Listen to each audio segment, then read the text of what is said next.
जोधा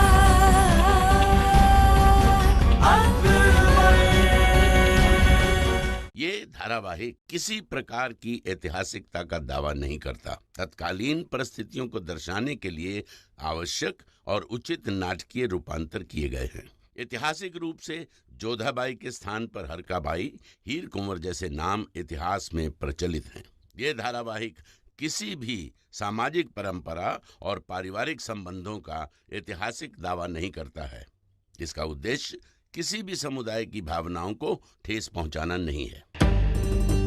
हमें बताइए कि हरम के भाई खाते को कैसे देखते हैं? बेगम साहिबा, हरम में हर बेगम और बांदी को उसके ओहदे और रुतबे के हिसाब से हर महीने एक तयशुदा रकम दी जाती है। अगर इसके अलावा और रकम की जरूरत पड़े तो लिख पढ़कर ही दी जाती है। ये रही बांदी और बेगमात की फहरिस्त। इसमें उनके नाम और ओहदे के हिसाब से खर्चा लिखा गया है। ये ऊपर से नीचे तक उनके ओहदे के हिसाब से है। आपको हरम के दूसरे खर्चों का भी हिसाब रखना होगा। कितना खर्चा चाहिए, कितना खर्चा करना है, इस सब की आपको निगरानी करनी होगी। हे अम्बे माँ, जितना हमने सोचा ये तो उससे भी कठिन और जटिल है। तो आप बताइए कि आपकी क्या समस्या है? बेगम साहिबा, नफीसा ने हमारे लिए मुल्तान से आया हुआ रेशम रख लिया है और वो हमें देने से इनकार कर रही हैं। नहीं हुजूर, वो रेशम हमारे लिए ही आया था, मगर मीर सामान से इन्होंने ले लिया। बेगम साहिबा, हमें इस महीने थोड़ी ज्यादा रकम चाहिए। हमें अपनी बांदियों को बख्शीश देनी है। जोधा आपसे मिलने। शांत रहो ना मोती, पहले उनकी समस्या तो सुन ले। तो क्या कह रही थी आपकी रेशम आपका था?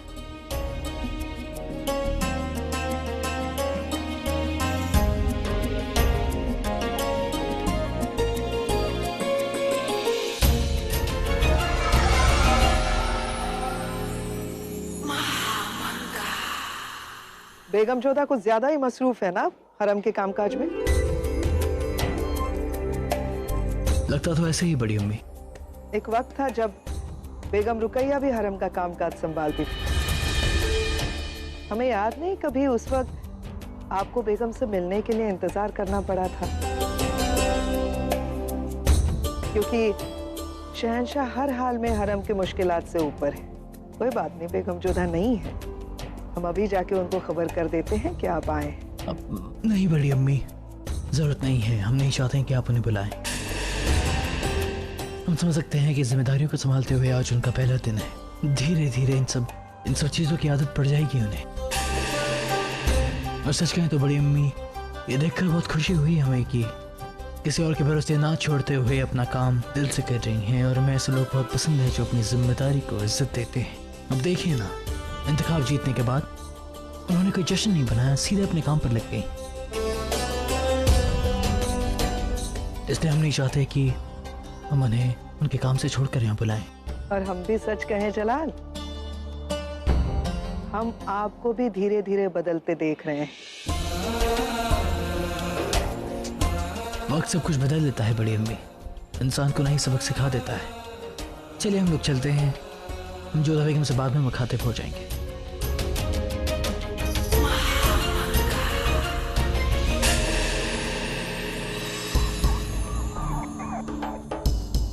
हरम के काम की इतनी आदत हो गई है कि खाली बैठना रास ही नहीं आ रहा है। हमें समझ में ही नहीं आ रहा कि हम करें तो क्या करें। आदाब बेगम खास। शुक्र है खुदा का होशियार कि तुम यहाँ आ गए। पता है, हमारा तो मन ही नहीं लग रहा था और तुम भी नहीं थे कि दो चार बातें तुम्हें ही सुनाकर अपने दिल की भड़ास निकाल सके। लेकिन मलकाए खास, ये आपकी चाल थी ना कि जोधा बेगम मसरूफ रहे और आप शहंशाह के साथ रहे। बेशक। तो फिर आप यहाँ क्या कर रही हैं? शहंशाह अभी अभी जोधा बेगम से मिलने के लिए आए थे, लेकिन उन्हें मसरूफ देखा तो लौट गए। हमें तो लगता है इस वक्त आपको शहंशाह के पास होना चाहिए। बहुत खूब होशियार, बहुत खूब। पहली बार जिंदगी में तुमने अकलमंदी की बात की है। हम बहुत खुश हैं आज। ये आप क्या कर रही हैं? या खुदा, आज तो आप बदली बदली सी लग रही है। नहीं होशियार, हम बिल्कुल नहीं बदले, हम वही हैं। बस हमारी अदा बदल गई है। अच्छा तुम ये सब छोड़ो, तुम बताओ कि जोधा बेगम को शक तो नहीं हुआ ना कि हमने तुम्हें अपना मोहरा बनाकर वहां भेजा है? नहीं बेगम साहिबा, जोधा बेगम हरम के कामों में इतनी मशरूफ रहती है कि उन्हें शक करने तक की फुर्सत नहीं है। बहुत अच्छे। जोधा बेगम हरम के काम में मशरूफ है और हमारे पास वक्त की कोई कमी नहीं है। अब हम अपना सारा वक्त जलाल के साथ बिताएंगे। खैर, तुम वहां अपना काम करते रहो और जब भी वक्त मिले खबर देते रहना। आप कहाँ चली बेगम साहिबा? आपके बाल तो संवारने दीजिए। नहीं होशियार, आज हमारे बाल जलाल ही सुलझाएंगे और अब हम उन्हें अकेला नहीं छोड़ सकते।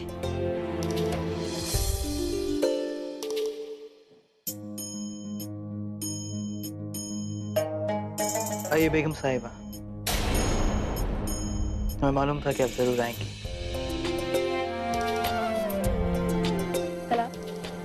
आपको कैसे पता चला कि हम आए हैं? आपके कदमों की आवाज से। वाह, तो अब आपने ये हुनर भी सीख ही लिया। ये बताइए, जब आपके पास वक्त था तो आप हमारे पास क्यों नहीं आए?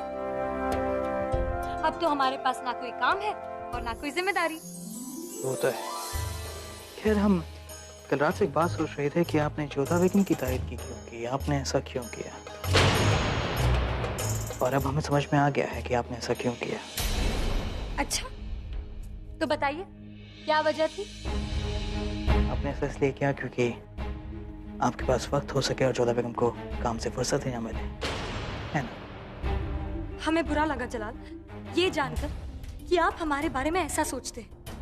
हमने तो अपना बड़प्पन दिखाने की कोशिश की और हमने सोचा कि जब सब चाहते हैं कि जोधा बेगम हरम की जिम्मेदारी संभाले तो उन्हें एक मौका तो मिलना ही चाहिए। हमने तो आपकी बात मानकर बेगम खास के ओहदे को बरकरार रखा, अपना दिल बड़ा किया, और आप हमारे बारे में ही ऐसा सोच रहे हैं? नहीं, ऐसी बात नहीं है और बहुत अच्छा लगा जानकर कि आपने हमारी बात मानी। वही तो, आपको लगता है कि हम जिद्दी हैं, हम आपकी बात कभी नहीं मानते, लेकिन हकीकत यह है जलाल कि हम आपकी बात को कभी नहीं टाल सकते। हमारी जिंदगी में आपसे ज्यादा अहमियत किसी की नहीं है जलाल, ना बेगम खास के ओहदे की, ना उस ओहदेदार की ताकत की। बहुत अच्छा लगा जानकर कि आप हमें सबसे ज्यादा अहमियत देती हैं। आप हमारे लिए वक्त निकालना चाहती हैं, लेकिन किस्मत का खेल देखिए रुपया बेगम। आपके पास वक्त है, आप जिम्मेदारियों से आजाद हैं, लेकिन हमें अब भी सल्तनत को संभालना है। नहीं जलाल, हम कुछ नहीं सुनेंगे, आपको हमारे लिए वक्त निकालना ही होगा। जलाल, आप अपनी बेगम खास के लिए इतना भी नहीं कर सकते? ठीक है, कल जश्न के बाद हम आपके लिए वक्त निकालने की कोशिश जरूर करेंगे। सच? तो तैर, पहले हम चौगान खेलेंगे और उसके बाद शिकार पर जाएंगे। बहुत अरसा हो गया आपके साथ शिकार पर गए हुए। ख्याल नेक। सच जलाल, हमें आपके करीब आकर बहुत अच्छा लगा।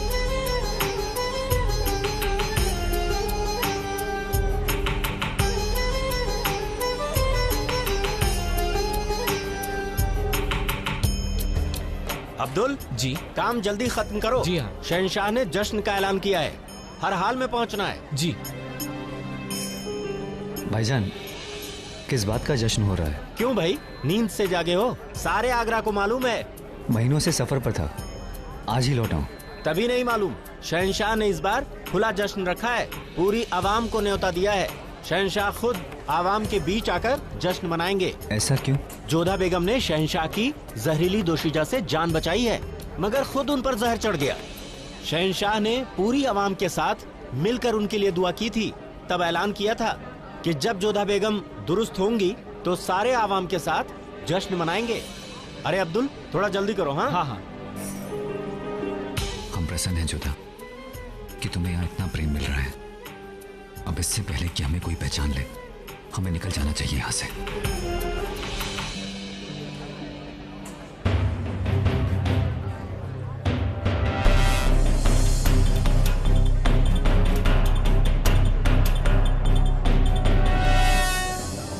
ख्याल रहे, आगरा से कोई भी बाहर से आए या जाए, उसकी तलाशी हो, उसकी पहचान लो, शहंशाह खुद खुले में जश्न के लिए आने वाले हैं। उनकी हिफाजत के इंतजाम में कोई कमी नहीं रहनी चाहिए, समझे?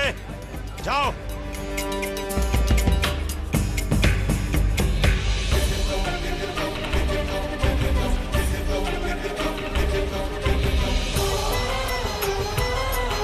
यहाँ तो पहरा खड़ा हो गया है, अब कैसे निकल पाएंगे यहाँ से? क्या शहंशाह आए थे? तुमने हमें बताया क्यों नहीं मोती? हमने कितना प्रयास किया परंतु आपने बात पूरी करने का अवसर ही नहीं दिया हमें। और फिर शहंशाह ने भी संकेत किया कि आपको कुछ ना कहे, तो फिर क्या करते हम? हमें लगा तुम कुछ और कहने जा रही हो। हमें क्या पता कि शहंशाह के आने की सूचना देने वाली हो। और शहंशाह बिना मुनादी के आ जाते हैं। अब क्या सोच रहे होंगे हमारे बारे में कि हमारे पास उनके लिए समय नहीं है। कितना बुरा लग रहा होगा उन्हें। इतना बुरा भी नहीं लगा होगा उन्हें जितना आप सोच रहे हो। और उन्हें हंसते हुए संकेत किया था कि वो आपसे बाद में मिल लेंगे। नहीं, हमें शहंशाह से क्षमा मांगनी है। हम प्रतीक्षा नहीं कर सकते।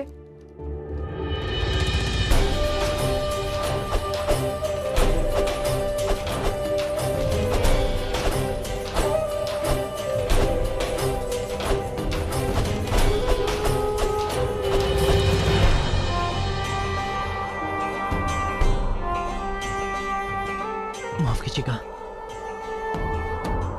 बताइए कैसे हमारी याद आई आपको? हम आपसे क्षमा मांगने आए हैं शहंशाह। आप हमसे कक्ष में मिलने आए थे परंतु हम कार्य में व्यस्त थे। मोती भाई ने हमें बताया और आपने भी उसे चुप रहने का संकेत क्यों दिया? बताना चाहिए था ना कि आप हमसे मिलने आए हैं। हमने सोचा आपको बता दें, लेकिन फिर देखा कि आप इतने मशरूफ हैं कि हमारे लिए क्या आकर फरिश्ते भी आएंगे तो भी आपको फुर्सत नहीं मिलेगी जोधा बेगम। ऐसा नहीं है, आज कार्य का पहला दिन था ना। प्रारंभ में तो हमें कुछ समझ ही नहीं आया, हो ही गए हम काम में। सच में रुकैया बेगम की प्रशंसा करनी चाहिए कि इतनी वर्षों से वो हरम का कार्य संभालती आ रही है। उन्होंने कभी उफ तक नहीं किया, हमेशा कार्य करती रही, कभी थकी नहीं। हम तो पहले दिन थक गए शहंशाह। अरे बस बस बस, हम तो बस मजाक कर रहे थे जोधा बेगम। और सच कहें तो बहुत अच्छा लगा ये देख कर कि आप अपने काम में मशरूफ हैं। हाँ वो तो ठीक है, परंतु आप हमसे मिलने आए और हम आपसे मिल भी नहीं पाए, ये तो ठीक नहीं है ना? सच कहें तो अगर आप अपना काम छोड़कर आती तो तब शायद हमें वो बात अच्छी नहीं लगती। जी जोधा बेगम, हमें वो लोग बिल्कुल पसंद नहीं जो अपने काम को संजीदगी से नहीं करते। और हम इतना जरूर कहना चाहेंगे कि अपने काम में मशरूफ होने के बावजूद अब काफी खूबसूरत लग रही थी।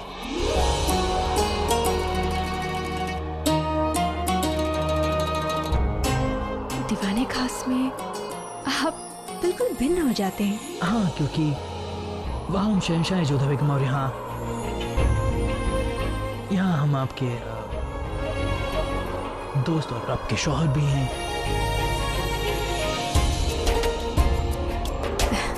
फिर अपने दोस्त की बिनती ही समझ लीजिए कि अगली बार जब भी आप हमसे मिलने आए तो ऐसे चुपचाप न चले जाएं, हमसे मिलकर ही जाना।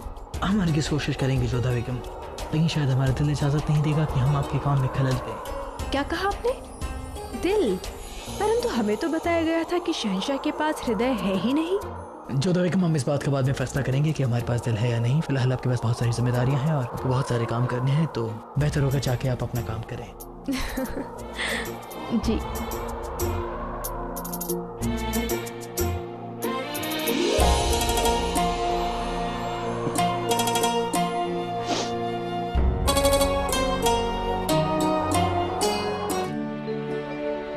हम चाहते हैं कि हरम में हर प्रकार की सुविधा उपलब्ध हो।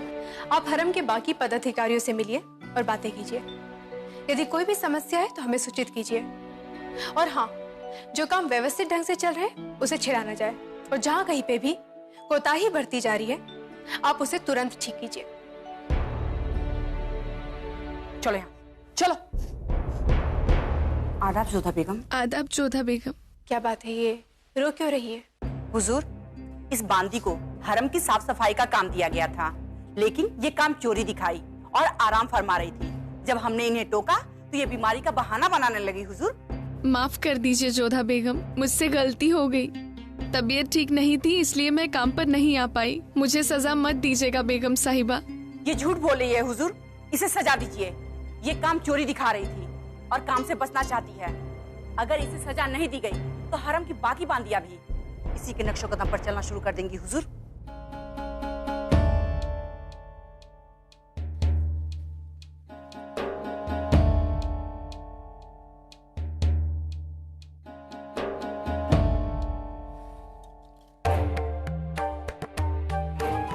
को दंड की नहीं, उपचार की आवश्यकता होती है। इन्हें तुरंत हकीम साहिबा के पास ले जाकर उपचार करवाइए। गुस्ताखी माफ हो हुजूर, इस बांदी को इतना सर पर मत चढ़ाइए। यहाँ रुकैया बेगम होती तो अब तक इसका बुखार ठीक हो चुका होता। अब ये हरम रुकैया बेगम नहीं संभालती है। किसी भी रोगी को विवश करके कार्य नहीं कराना चाहिए। आपसे जितना कह रहे उतना कीजिए।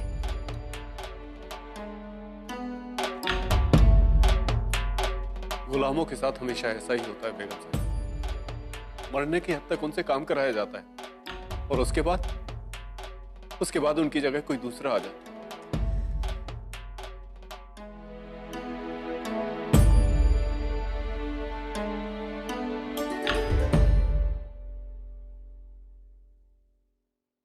हरम की सभी बांदियों को एकत्रित होने को कहा जाए।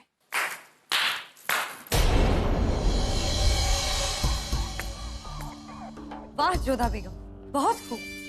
आपने तो अभी से ही हरम का काम संभाल लिया। प्रणाम रुकैया बेगम। कहीं कैसे आना हुआ? बस यूं ही ये देखने आए थे कि हरम का काम सही से चल रहा है या नहीं। अभी तो हमने सीखना प्रारंभ ही किया है रुकैया बेगम। और सच कहें, आज इस एक ही दिन में आपके प्रति हमारे मन में मान और सम्मान और भी बढ़ गया। कैसे संभालती थी आप हरम का इतना सारा काम, और उसके पश्चात भी आप अपने लिए समय भी निकाल लेती थी। सच में आप प्रशंसा की पात्र हैं। शुक्रिया। इसीलिए तो हमने आपके नाम की सिफारिश की थी कि जिस हरम की बद इंतजामी की दुहाई देकर आप हमारे खिलाफ खड़ी हुई थी, आखिर आपको भी तो पता चले कि उसे संभालना इतना आसान नहीं है। और फिर दूसरी वजह यह थी कि हम हरम की जिम्मेदारी से आजाद होना चाहते थे और अपने जलाल के साथ कुछ वक्त बिताना चाहते थे। हरम की जिम्मेदारियों में इतना महफूज हो गए थे कि हमारे और जलाल के बीच दूरी बढ़ गई थी। और कई बेगमात ऐसी है जो इस दूरी का फायदा उठाकर हमारे जलाल को हमसे छीनना चाहती थी, लेकिन हम ऐसा होने नहीं दे सकते थे। आप बेकार ही चिंतित हो रही है रुकैया बेगम। शहंशाह कोई बच्चे नहीं है, उन्हें भले बुरे की समझ है। आसानी से कोई भी उन्हें वश में नहीं कर सकता है। खैर, ये सब छोड़िए। बात यह है कि हम जलाल के साथ कहीं बाहर जाने का तय कर रहे थे, तो हमने सोचा कि आप भी हमारे साथ चलिए। लेकिन आप तो हरम के काम में महफूज रहेंगी ना। वो क्या है ना, कुछ दिनों में हमने चौगान खेलने का सोचा है, और फिर उसके बाद हमने शिकार पर जाने का सोचा है। तो हमने सोचा क्यों ना हम आपको भी पूछ लें। अगर आप भी आती तो बहुत मजा आता। लेकिन खैर, आपकी इस जिम्मेदारी को संभाल लेने के बाद हम जलाल के साथ अकेले वक्त बिताने को आजाद हैं। और इस बार हम भेष बदल कर नहीं जाएंगे। चलिए, अब हमें जाना चाहिए। हमें कल के लिए मुकम्मल इंतजामात भी करने हैं।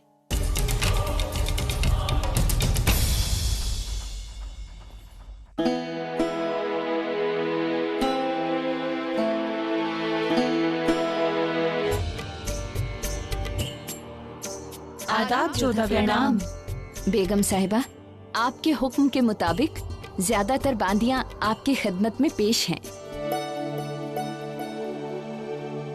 बताओ, तुम हरम का कार्य करके प्रसन्न हो? जी हुजूर।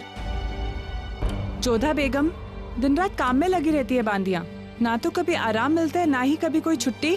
आप तो देख ही चुकी हैं जोधा, अस्वस्थ होने के बाद भी इन्हें सेवा पर प्रस्तुत होना पड़ता है। देखिए, एक बात हम आप सबको स्पष्ट कर देना चाहते हैं।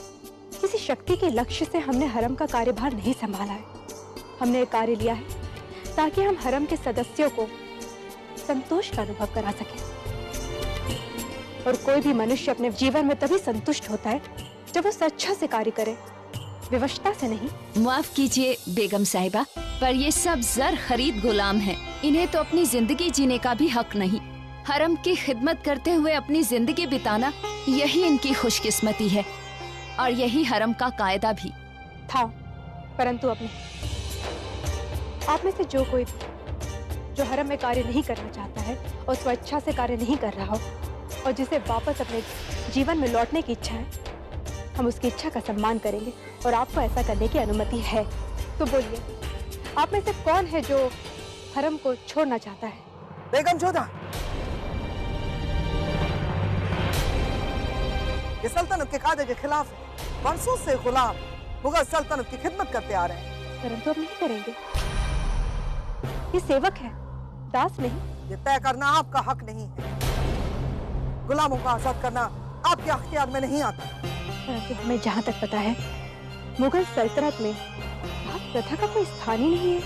आपने नया नया हरम संभाला है बेगम जोधा। हमारे यहाँ ये कायदे बरसों से चले आ रहे हैं। इसी बात का तो हमें खेद है, जो वर्षों से कायदा चलते आ रहा है, परंतु आज तक कोई नहीं समझा कि मनुष्यों के साथ बलपूर्वक कार्य करवाना पाप होता है। मुगल सल्तनत में कोई भी गुलाम जबरदस्ती काम नहीं करता। यहाँ पे हर कोई अपनी मर्जी से राजी खुद हंसते खेलते काम करते हैं और बदले में इनाम भी पाते हैं। ठीक, अभी सबके सामने आ जाए। तो बताइए, आप में से कौन है जो हरम छोड़ना चाहता है, यहाँ पर स्वेच्छा से कार्य नहीं कर रहा है? हम अभी उसे स्वतंत्र करेंगे। बताइए। मैं भी स्वतंत्र होना चाहती हूँ जोधा बेगम। मैं मथुरा अपने परिवार के पास लौट जाना चाहती हूँ। जोधा बेगम, मैंने भी अपनी जिंदगी के 15 साल यहाँ दिए हैं। मैं भी घर जाना चाहती हूँ। मैं भी हुजूर, मैं भी हुजूर। आप तो कह रहे थे कि सब स्वेच्छा से कार्य कर रहे हैं हरम में, परंतु ये सब क्या है महामंगा जी? हरम में कार्य करना सम्मान और गर्व की बात होती है, और जो भी यहाँ पे कार्य करेगा वो पूरे सम्मान के साथ करेगा, और जो नहीं करना चाहता उसे हम आज से और अभी से स्वतंत्र करते हैं। नहीं,